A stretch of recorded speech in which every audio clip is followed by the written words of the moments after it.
Hello and welcome back, ladies and gentlemen, to another Historical Humans Heritage. And on today's episode, we're going to be talking about the historic city of Vigan, the origin story of most vegans. Yeah. Yes, just as lesbians are named for the Isle of Lesbos, so too are vegans named for the city of Vigan. That is completely untrue. Or is it?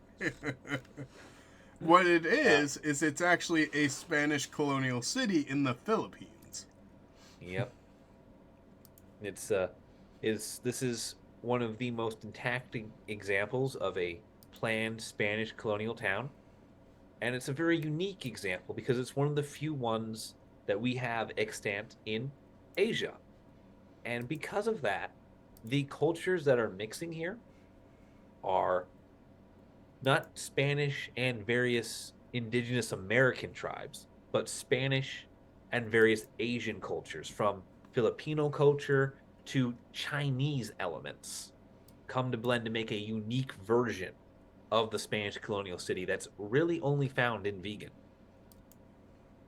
It's a very interesting blend, and you see where a lot of colonial heritage tends to be deposited in these places, specifically in public areas, where the architecture, where the monumental design, where the large structures are made in these homages to the motherland, and it adds to a neat little blend of indigenous building, but also with a colonial twist. And the Philippines is very unique because they're this weird blend of Spanish and European colonialism mixed with this Asian heritage and this Chinese history and culture. It's a very cool blend of all the things combined. So the city of Vigan has this really cool combination of the histories, and that's part of why this ended up becoming a UNESCO World Heritage Site, is because of this unique blend of so many different cultures, along with all of the independent little subgroups that represent the Philippines as a whole. So it represents a unique fashion of Asian building design with European colonial architecture and planning, and also has a very well preserved example of a European trading town. Yeah. And what's very interesting about this is a lot of the buildings are originals, both on their exterior facade and for their interior organization of the rooms. And the reason for that is because in the in the 20th century, there's a major decline in the importance of Vigan in uh just in general, economically, politically, all of that. It really doesn't have a lot of economic forces going for it in the wake of the Second World War. And because of that, a lot of these buildings, their last renovation was the 1800s. Which is roughly around the time that America inherited them from Spain. Yep. Just very And interesting, and it's a cool combination with all things considered. yeah, no, it's a bit of a sad thing. This is the consolation prize for, a loss of economic prosperity for the people living there, is that now they have all this very culturally significant, extremely well preserved heritage that they're living in. It's it's a little it's not the best. I'm sure they would have preferred to continue to have a good, strong economy, but Well, it is something that comes out of that. It's a nice little silver lining. and then they do also struggle in the modern day. You mentioned that they hadn't been updated or renovated since the 1800s. But part of the issue that also stems here is while a lot of the materials were sourced from local areas, certain things were very much a European exclusive, such as some of the mortar that was actually used, and along with the tiling for the roofing. And this has led to a lot of modern adaptations that do partially take away from the cultural heritage and from the historic aspects, because they have had to rely on using cement and galvanized steel roofing. And it poses a unique conundrum because obviously the preservationist within a lot of us would probably say no, use the true materials, use the true styles, keep it as original as possible. But when you are in a country that has been subjugated for over 100 years at this point, has also really struggled with building a strong, healthy economy, it's more survival over aesthetic at that level, and I Yeah, completely understand that.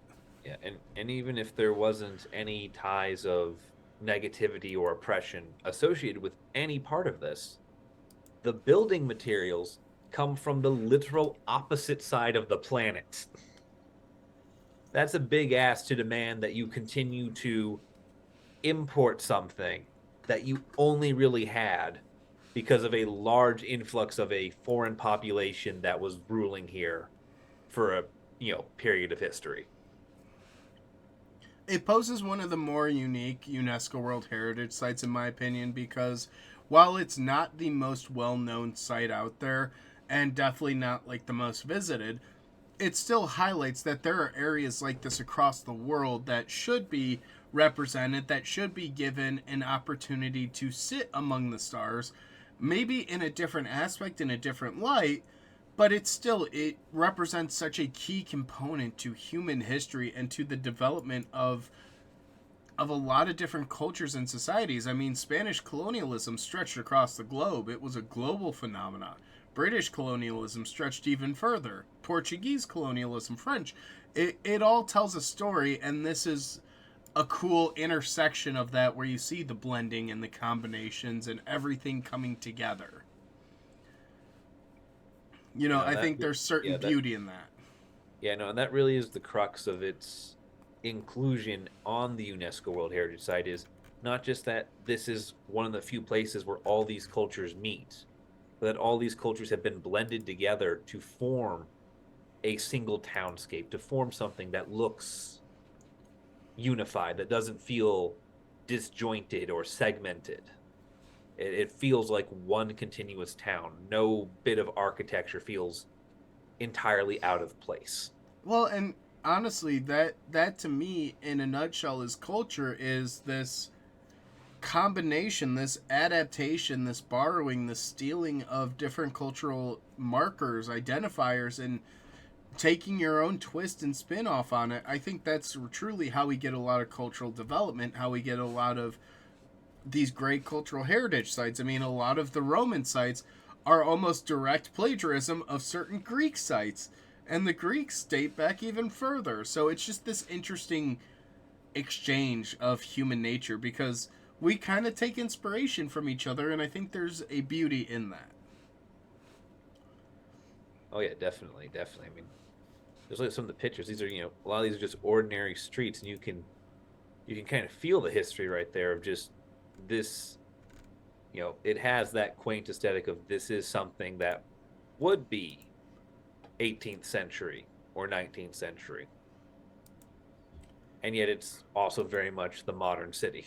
Almost indiscernible from other Spanish colonial sites, but I do think that's probably a great point for us to wrap up today's video. Let us know what your thoughts are down below, and we will see you guys in the next episode.